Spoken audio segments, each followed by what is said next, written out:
હવે આપણે વાત કરવાની છે 8મા નંબરના અતિશયોક્તિ અલંકારની અંદર. તો ગુજરાતી વ્યાકરણની અંદર અર્થાલંકારની અંદર આપણે 8મા નંબરનો અતિશયોક્તિ અલંકારની વાત કરવાની છે. તો અહીંયા આપણે જોવાનું છે અતિશયોક્તિ અલંકારની અંદર શું શું આવશે. તો અતિશયોક્તિ અલંકારની અંદર ઉપમેયનું રૂપાંતર ઉપમાનમાં થઈ જાય છે.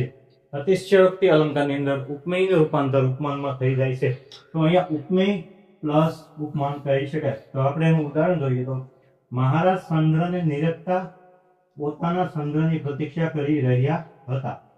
અહીંયા આપણને ઉદાહરણ જોઈએ તો મહારાજ ચંદ્રને નિરખતા પોતાના ચંદ્રની પ્રતીક્ષા કરી રહ્યા હતા. તો હવે અહીંયા ઉપમેય પ્લસ ઉપમાન થઈ જાય છે. તો મહારાજ અહીંયા છે જે આકાશનો ચંદ્ર કહેવાય છે. આ ચંદ્રનો મતલબ થાય છે આકાશનો ચંદ્ર. જે આકાશના ચંદ્રને નિરખતા પોતાના ચંદ્રની, અહીંયા પોતાના ચંદ્રની વાત એટલે કે દીકરાની વાત થાય છે. મહારાજ ચંદ્રને નિરખતા પોતાના ચંદ્રની પ્રતીક્ષા કરી રહ્યા હતા. તો મહારાજ આકાશના ચંદ્રને નિરખતા પોતાના ચંદ્ર એટલે કે પોતાના દીકરાની પ્રતીક્ષા કરી રહ્યા હતા. તો અહીંયા ઉપમેયનું રૂપાંતર ઉપમાનમાં થઈ જાય છે. અહીંયા ચંદ્ર બંને સમાન છે, પણ એક ચંદ્રનો મતલબ થાય છે આકાશી ચંદ્ર અને બીજા ચંદ્રનો મતલબ થાય છે પોતાનો દીકરો. તો અહીંયા રૂપાંતર થતું જોવા મળે છે. હવે વાત કરીએ આપણે 9મા નંબરની વ્યાસસ્તુતિ અલંકાર. 8 નંબર પછી 9મા નંબરનો આવે છે વ્યાસસ્તુતિ અલંકાર. અર્થાલંકારની અંદર 9મા નંબરનો વ્યાસસ્તુતિ અલંકાર.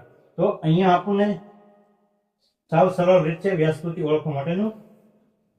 નિંદામાં વખાણ અને વખાણમાં નિંદા હોય છે. વ્યાસસ્તુતિ અલંકારની અંદર નિંદામાં વખાણ અને વખાણમાં નિંદા હોય છે. તો અહીંયા ઉદાહરણ જોવું હોય તો શું તમારી બહાદુરી. સૌથી પહેલા અહીંયા વખાણ કરવામાં આવેલ છે બહાદુરી. બહાદુરી એક પ્રકારનું વખાણ છે.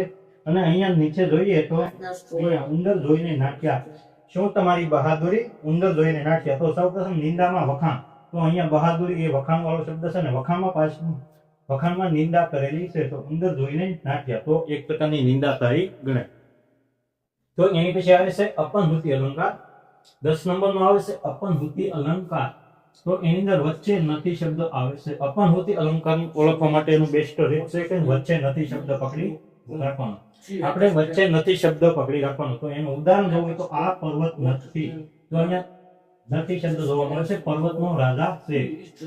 વ્યાસસ્તુતિ અલંકારની અંદર અપનહૂતિ અલંકારની અંદર વચ્ચે નથી શબ્દ આવે છે. તો ઉદાહરણ જોઈએ તો આ પર્વત નથી પર્વતનો રાજા છે. તો અહીંયા વચ્ચે નથી શબ્દ તમને જોવા મળે છે.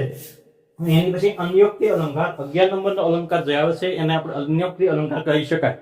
તો અન્યોક્તિ અલંકારની અંદર એક જ લાઈનમાં કહેવત અને અંતમાં પૂર્ણ વિરામ હોવું જોઈએ. એક જ લાઈનમાં કહેવત અને અંતમાં પૂર્ણ વિરામ હોવું જોઈએ. તો એનું ઉદાહરણ જોવું તો શા કરતા કેટલી ગરમ. તો અહીંયા આપણને શા કરતા કેટલી ગરમ એવી કહેવત આપેલી છે. તો અહીંયા આપણે કહેવત ગણી શકાય અને અંતમાં પૂર્ણ વિરામ જોવા મળે છે. તો અન્યોક્તિ અલંકારની અંદર ફક્ત ને ફક્ત કહેવત હોય છે અને અંતે પૂર્ણ વિરામ હોય છે. તો એની પછી આવે છે દ્રષ્ટાંત અલંકાર. 12 નંબરનો જે છે એને આપણે દ્રષ્ટાંત અલંકાર કહી શકીએ. તો એક જ વાત સમજાવવા માટે બીજી વાત કહેવી પડે.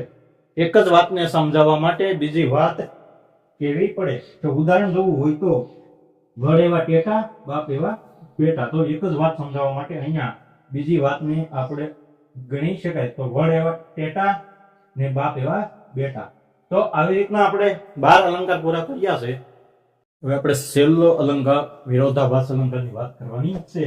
તો આપણે અર્થાલંકારની અંદર 13 નંબરનો છેલ્લો અલંકાર વિરોધાભાસ અલંકારની આપણે વાત કરવાની છે. તો વિરોધાભાસ અલંકારની અંદર ફક્ત ને ફક્ત વિરોધ દર્શાવેલો હોય છે. વિરોધાભાસ અલંકારની અંદર કોઈ પણ વાત કહેવા માટે વિરોધ દર્શાવવામાં આવે છે. તો આપણે તેને વિરોધાભાસ અલંકાર કહી શકાય. તો એનો ઉદાહરણ જોવું હોય તો હસતા હસતા આંસુઓ આવે છે. તો અહીંયા હસવાને અને આંસુને બંનેને વિરોધ જોવા મળે છે. તો અહીંયા આપણને વિરોધાભાસ અલંકાર કહી શકાય કે હસતા હસતા આંસુ આવે છે. હસવાની સાથે સાથે આંસુ આવવા એ વાત અલગ છે. એટલા માટે આંસુ અને હસવાને વિરોધ થાય છે.